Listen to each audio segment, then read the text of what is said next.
নমস্কার, ঘড়ির কাঁটা বিকেল 4টে, আর বিকেল 4টে মানে রিপাবলিক বাংলার মেগা কভারেজ, মেগা শো, বড় বিতর্ক। লোকসভা নির্বাচন অর্থাৎ বনগাঁ লোকসভা কেন্দ্র আগামী 20 তারিখ। সেই 20 তারিখ নির্বাচনের আগেই উত্তপ্ত বড় বিতর্ক থাকছে আজ আমি বনগাঁ লোকসভা কেন্দ্রে। স্বাভাবিকভাবেই বনগাঁর মানুষ তারা এবার কাকে চাইছেন। একদিকে এই বনগাঁ মতুয়াগড়, এই বনগাঁয় মতুয়াদের ধর্মীয় পীঠস্থান ঠাকুরনগর ঠাকুরবাড়ি অবস্থিত। এই যে বিতর্ক নিয়ে আজকে আসবো সরাসরি আমার সঙ্গে যারা রয়েছেন। সিএ একটা বড় ফ্যাক্টর বনগাঁ লোকসভা নির্বাচন। এই বনগাঁ লোকসভার মধ্যেই রয়েছেন ঠাকুরনগর ঠাকুরবাড়ি। বিজেপি যারা প্রার্থী করেছেন তাদের ধর্মীয় গুরু শান্তনু ঠাকুরকে কি মনে হচ্ছে, বিজেপি কি বাজিমাত করবেন, আপনারা করবেন? আমরা এই 2024 সালের লোকসভা নির্বাচনে বাজিমাত করব শান্তনু ঠাকুর। বিগত 5 বছরে বাংলার এই বাগদার মানুষের জন্য কোনো কাজ করেনি, এই বনগাঁ লোকসভা কেন্দ্রে কোনো কাজ করেনি, শুধু মিথ্যা কথা বলে মানুষের ভোটটা নিয়েছিলেন 2019 সালে। আমরা এবার এই বাগদাতে এই বনগাঁ লোকসভা কেন্দ্রে বাজিমাত করব। আমাদের এই লোকসভা কেন্দ্রে বাজিমাত করবেন বলছেন কি? শুনুন, যার জন্যেই এগিয়ে বনগাঁ, পিছিয়ে টিএমসি কোনো কাজ করেনি। সাধারণ মানুষ বিগত 19 সালেও আশীর্বাদ করেছে, এ 24-এও আশীর্বাদ করবে। তাই আপনাদের পরিসংখ্যান মানুষের আওয়াজ বিজেপির পক্ষে। এই আমরা রেকর্ড ভোটে এখানে জিতবো, এটা সাধারণ মানুষের আওয়াজ আমরা প্রত্যাশী। বিজেপির যে প্রার্থী সেটা হচ্ছে টিএমসি থেকে ধার করা, তাহলে এদের হচ্ছে টিএমসি বিজেপির একজনই প্রার্থী, যে বিধানসভার বিধায়ক ছিলেন তিনি হচ্ছে টিএমসির প্রার্থী। এখানে উন্নয়ন যা হওয়ার বোঝা যাচ্ছে। এখানে মমতা ব্যানার্জি যখন বিজেপির রেলমন্ত্রী ছিল তখন বলেছিল বাগদা অব্দি উনি রেল লাইন করে দেবেন, সেটা করেননি। উত্তর দিতে হবে শান্তনু ঠাকুরকে, তখন তিনি বিজেপি করতেন। তাই এরা হচ্ছে মিমিক, এরা জনগণের স্বার্থের কথা ভাবে না। ইছামতি নিয়ে কি কাজ করেছে এই তথ্য তো আগে বামেদের রাখা উচিত। ওনারা তো তথ্যভিত্তিক দল করে, ওনারা তো মানুষের সাথে যোগাযোগ নেই, তাই আজকে ওনাদের 2% দাঁড়িয়ে গিয়েছে। আজকে ইছামতি সংস্কার শুরু হয়েছে বসিরহাট থেকে, 9 কিলোমিটার পর্যন্ত চলেছে। আজকে বনগাঁ রেল স্টেশনে আজকে যেভাবে মডেল স্টেশন করা হয়েছে, Thakurnagar station, Chandpara station, Bangaon station, চলমান সিঁড়ি করা হয়েছে। বাগদা পর্যন্ত ট্রেন লাইনের ব্যবস্থা তার প্রক্রিয়া চলছে।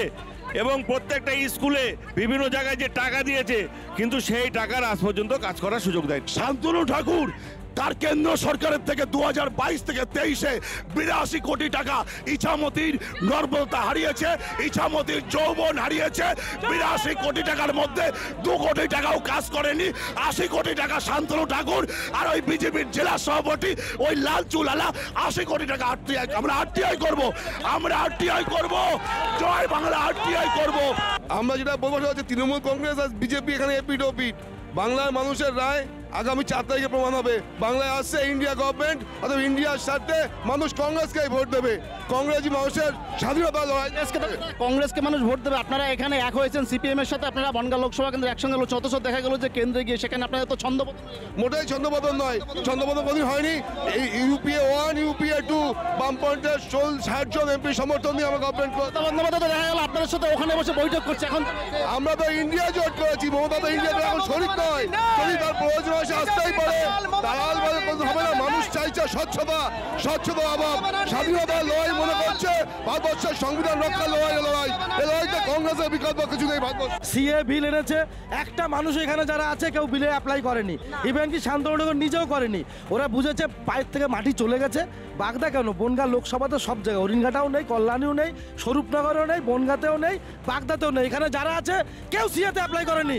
আজকে বামপন্থী আর ডানপন্থী ওনারা কি করে এক হলেন, কোন স্বার্থে এক হলেন এই নির্বাচনে? অ্যাকচুয়ালি ওনারা আজকে ভোট, ওনাদের মানুষ ভোট দেবে না, ওনারা সেটা বুঝে গেছেন, তাই এই সমস্ত তথ্য তুলছেন। আর আমি একটা সিএ নিয়ে যে কথা বলা হলো যে এখানে যারা দাঁড়িয়ে আছে তারা সিএর অ্যাপ্লিকেশন করেনি, বাস্তবটা তা নয়, কারণ ওনাদের কাছে তথ্য নেই। 10,000 লোক সিএর অ্যাপ্লিকেশন করেছে এই আমাদের বনগাঁ জেলার মধ্যে। আমি বলি আজকে যে ঠাকুর বাড়ির কথা বলে শান্তনু ঠাকুর চলছে, সেই ঠাকুর বাড়ির প্রতিটা মানুষের উন্নয়ন মমতা বন্দ্যোপাধ্যায় করেছে। এই বিজেপি ক্ষমতায় আসার কোনো অধিকার নেই। এরা 60 ডিজেল পেট্রোলের দাম কমাবে বলে বলেছিল স্বামীনাথন কমিশনের সুপারিশ কার্যকর করবে বলেছিল। এরা আমাদের কৃষিজ মানুষের আত্মহত্যার সংখ্যা বেড়েছে ভারতবর্ষের মধ্যে সবচেয়ে বেশি। বিজেপি এবার সারা ভারতবর্ষ মুখ থুবড়ে পড়েছে। আপনাদের যে প্রার্থী রয়েছেন তিনি তো গত বিধানসভা নির্বাচনে বিজেপির হয়ে তিনি লড়েছিলেন, আপনাদের বিরুদ্ধেই লড়েছিলেন, আপনারা লড়াই করেছিলেন। এবার আপনাদের প্রার্থী, আপনাদের কষ্ট হবে না? বাগদার রূপকার বিশ্বজিৎ দাস, অতীতে মমতা বন্দ্যোপাধ্যায়ের উন্নয়নের কাণ্ডারি, আজকে বাংলার গদ্দার মির্জাফর, তার বাবা শিশির অধিকারী এখনো বিজেপির সাংসদ, তার ভাই এখনো দিব্যেন্দু অধিকারী শান্তনুর বাবা গাইঘাটার এমএলএ ছিল তৃণমূলের। আজকে সেই শান্তনুর মমতা বন্দ্যোপাধ্যায়ের পিঠে ছুরি মেরে দল চেঞ্জ করে বিজেপি হয়েছে। শান্তনুর বাবা তো তৃণমূল করতো, শান্তনুও তৃণমূল করতো এক সময়। যে রাজ্যের মুখ্যমন্ত্রী হরিচাঁদ গুরুচাঁদ বলতে পারে না, তাদের মুখে এই সব কথা মানায় না, আগে হরিচাঁদ গুরুচাঁদ বলা শিখুক। আগে হরিচাঁদ গুরুচাঁদকে যারা রঘুচাঁদ গুরুচাঁদ বলে তাদের হরি ঠাকুরের নাম মুখে নেওয়া যাবে না, মুখে নিতে পারবে না।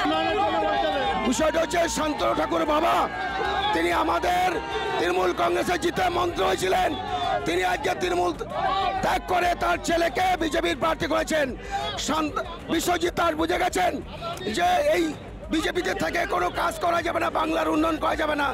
তাই বিশ্বজিৎ দাস তিনি মমতা ব্যানার্জির উন্নয়নের শরিক হওয়ার জন্য তৃণমূল কংগ্রেসের প্রার্থী। 1 লক্ষ চাকরি চুরি করে খেয়েছে, 1 লক্ষ চাকরি চুরি করে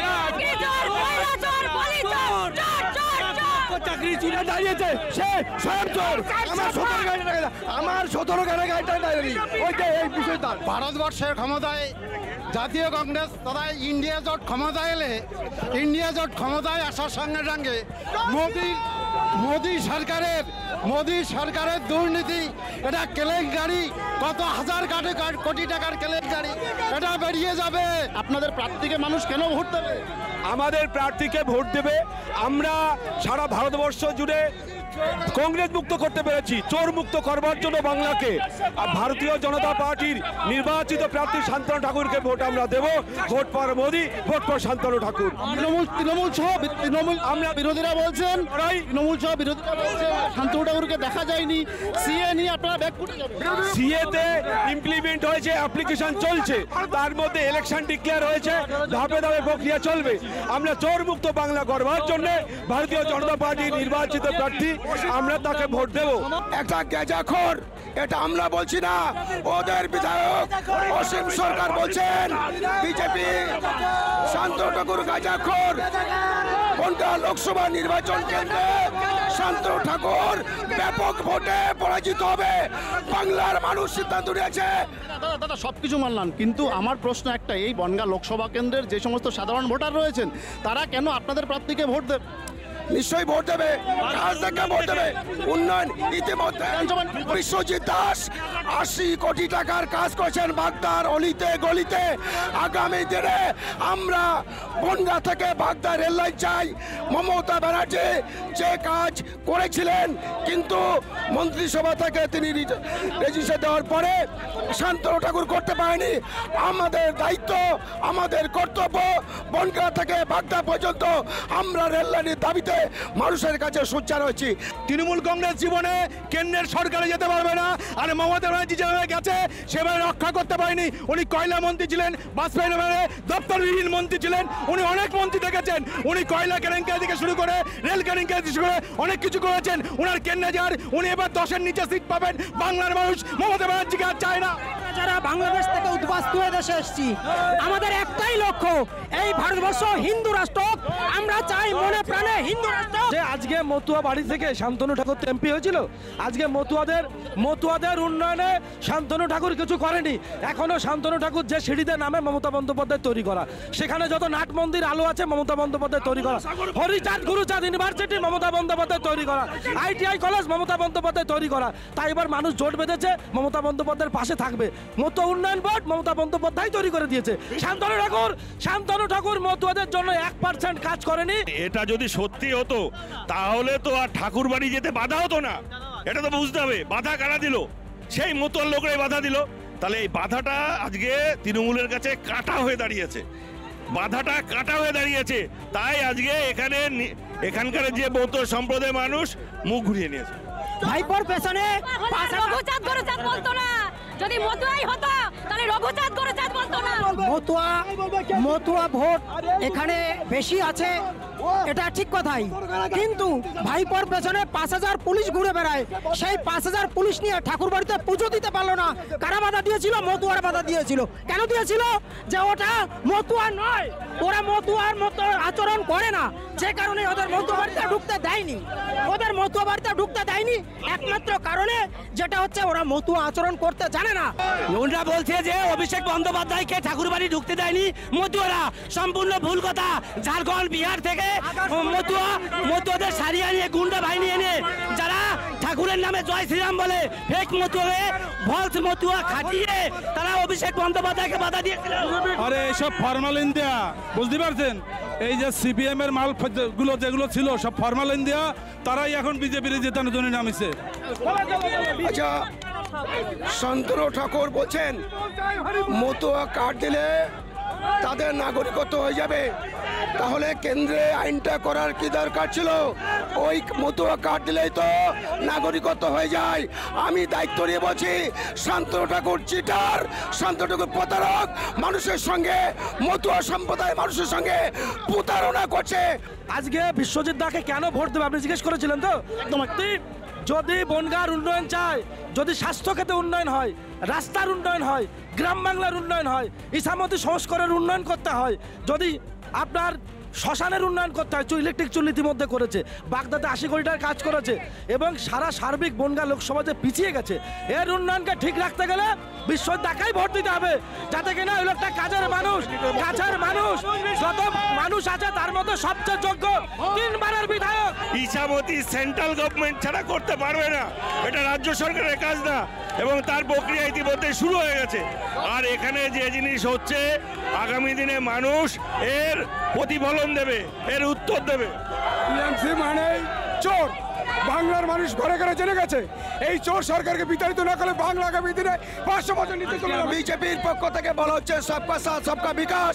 ভারতবর্ষের মানুষের বিকাশ হয়নি, বিকাশ হয়েছে গৌতম আদানির, বিকাশ হয়েছে মুকেশ আম্বানির। আমরা এখানে যার আলোচনা হচ্ছে এটা কোনো কলতলার ভোট না, ভোট জাতীয় নীতি। যে নীতির ফলে বেকার সমস্যা, এরা বছরে 2 কোটি বেকার ছেলে মেয়ের চাকরি দেওয়ার প্রতিশ্রুতি দিয়েছিল, পক্ষান্তরে আমরা এবার বলেছি 30 লক্ষ টাকার ক্যালেন্ডার প্রকাশ হবে। এরা কথা দিয়ে কথা আগে না, মোদি গ্যারান্টি মানে মোদি হচ্ছে ঢপবাজ, মোদি সবচেয়ে বেশি ঢপ দিয়েছে সাধারণ মানুষকে। এরা বছরে 2 কোটি এমন কৃষকের ফসলের ন্যায্য দামের কথা দিয়েছিল, এরা স্বামীনাথন কবে সরেছে, এরা কিছু করেনি। একটা গান আছে না, তোমার দেখা নাই গো, তোমার দেখা নাই। এখন বনগাঁ লোকসভার মানুষ বুঝে গেছে শান্তনু ঠাকুরের আর দেখা নাই 5 বছর। শুধু দেখা দিলাম আর চুরি করলাম, সেটা তো রাজনীতির অঙ্গ নয়, সেটা মানুষের উপকারের অঙ্গ নয়। কেন্দ্র সরকার যে সমস্ত প্রকল্পের টাকা দিয়েছে সেই সমস্ত থেকে 80% কাটমানি সব কেটে রেখেছে, তারপরে যেটুকু ছিটোফোঁটা হয়েছে সেইটুকু আমাদের করেছে। আর একটা জিনিস যেটা করেছে সেইটা হচ্ছে শাসনের নামে একটা শ্রেণীকে পাইয়ে দেওয়ার। আমাদের কোনো চাপ নেই, আমরা মানুষ বুঝে গেছে মানুষ কোথায় ভোট দেবে, মিছিল করবে এক জায়গায়, ভোট দেবে আরেক জায়গায়। হ্যাঁ, লোক বেশি দেখবেন কিন্তু ভোট আমাদের বেশি, মানুষকে ভোট দেবে। মোদি ছাড়া বিকল্প মুখ ভারতবর্ষে নেই, আর এখনো অবধি বিকল্প তৈরি হয়নি। কংগ্রেস এত বড় বড় কথা বলছে, কংগ্রেস 50 বছর এই দেশে ছিল, কোথায় বেকারত্ব, কিচ্ছু করেনি, কিচ্ছু করেনি। আর মাস্টার মশাই, আমাদের মাস্টার টিএমসি মাস্টার মশাই সঠিক বলেছে, পশ্চিমবাংলার উন্নয়ন হয়নি, কিন্তু হ্যাঁ পশ্চিমবাংলার উন্নয়ন হয়েছে। পেটমুটা পাত্র, শিক্ষামন্ত্রী পাত্রর উন্নয়ন হয়েছে, কেষ্টর উন্নয়ন হয়েছে, শাহজাহানের উন্নয়ন হয়েছে। ওদের দেখুন টাকা বলে পশ্চিমবাংলার উন্নয়ন হয়নি, পশ্চিমবাংলার উন্নয়ন হয়েছে। কেষ্টর কাছে টাকা, ডাকুর কাছে টাকা, জ্যোতির কাছে টাকা, তারপরেও বলে অগরবাবু উন্নয়ন হয়নি। এই যে আপনাদের প্রার্থী, তৃণমূল প্রার্থী বিশ্বজিৎ দাস, আবারও বলছি, এই বিশ্বজিৎ দাসকে মানুষ কেন ভোট দেবে? বিরোধীরা বলছেন উনি দল বদল করছেন, মানুষ ভোট দেবে।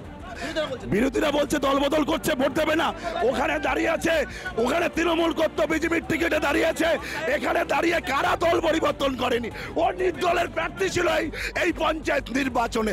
আর আমার বিশ্বজিৎ দাস 301টা বুথে 87 কোটি টাকা কাজ করেছে। আজকে বিশ্বজিৎ দাস ইলেকট্রিক চুল্লির ব্যবস্থা করেছে। আমরা শয়নের স্বপ্নে ভাবতে। আবাসের তো অনেক দুর্নীতি দেখা গেল যে এই বনগাঁ লোকসভা কেন্দ্রের বিস্তীর্ণ এলাকায়। 5 বছর কেন্দ্র সরকার বাংলাকে কোনো টাকা দেয় দেয়নি আবাস যোজনার, তো দুর্নীতি কোথায় হবে? 5 বছর ধরে আমাদের এখানে তো বনগাঁ লোকসভা কেন্দ্রের বিস্তীর্ণ এলাকা দেখা গেল যে শাসক দলের যারা প্রধান রয়েছেন, পঞ্চায়েতের উপপ্রধান রয়েছেন, তাদের একাধিক বাড়ি, তাদের দোতলা বাড়ি, তিনতলা বাড়ি, অথচ তাদেরই নাম রয়েছে, অথচ গরিব মানুষ যারা তাদের নাম। সেটা তদন্ত করুক, কেন্দ্র সরকারের দায়িত্ব আছে, তারা তদন্ত করে দেখুক। যদি প্রকৃত উপভোক্তারা না পায়, যদি পাকা বাড়ি লিস্টে নাম থাকে, কেটে দেওয়া হোক। আমরা দায়িত্ব নিয়ে বলছে আমাদের কোনো দলের কর্মী বা নেতার নাম ওই আবাস যোজনার নাম নেই। মোদির গ্যারান্টি, এই গ্যারান্টি সারা ভারতবর্ষ লোক দিচ্ছে। আজকে দেশের সার্বভৌমত্ব রক্ষা করার জন্য বিজেপি ছাড়া বিকল্প কোনো কিছু দরকার নেই। আজকে মাস্টারমশাই বলছে যে 100 দিনের টাকা দেয়নি, আবাস যোজনার টাকা দেয়নি। তা মাস্টারমশাইকে বলতে চাই যে আপনারা রোমিও পার্থকে নিয়ে রাজ্য সরকারের টাকা খরচ করছেন, কেষ্টকে নিয়ে গরুর চোরের ভিতরে টাকা খরচ করছেন। সাধারণ মানুষের জন্য আপনারা কোর্টে যাচ্ছেন না কেন? আপনাদের সমস্ত বিষয় তো কোর্ট খোলা আছে, কোর্টে যে তথ্য দিন যে আমাদের টাকা দিচ্ছে না। এই যে লোকসভা নির্বাচনে এইখানেতে দাঁড়িয়ে কোনো ইস্যুর কথাবার্তা হচ্ছে না। আমরা চাইছি এইখানে দাঁড়িয়ে এখানের যে প্রাকৃতিক পরিবেশ, একদম গঙ্গা থেকে শুরু করে যমুনার মাধ্যমে স্বরূপনগর পর্যন্ত যমুনা নদী আছে, ইছামতি যে পাপখালিতে বন্ধ হয়ে আছে, পাপখালি থেকে কোদালিয়া নদী থেকে তারপর হচ্ছে চৈতা, পার্বতী, এই সমস্ত খালে সংস্কার না হলে আগামী দিনে কৃষি ব্যবস্থা ভেঙে পড়বে। এই বাংলায় বলছে, বনগাঁ লোকসভায় বলছে পুরনো বিজেপির গর্জন, নতুন বিজেপি বিসর্জন। সব খবর সবার আগে অবশ্যই দেখতে হলে নজর রাখতে হবে রিপাবলিক বাংলার মধ্যে। আজকে এই বনগাঁ লোকসভা কেন্দ্র থেকে বড়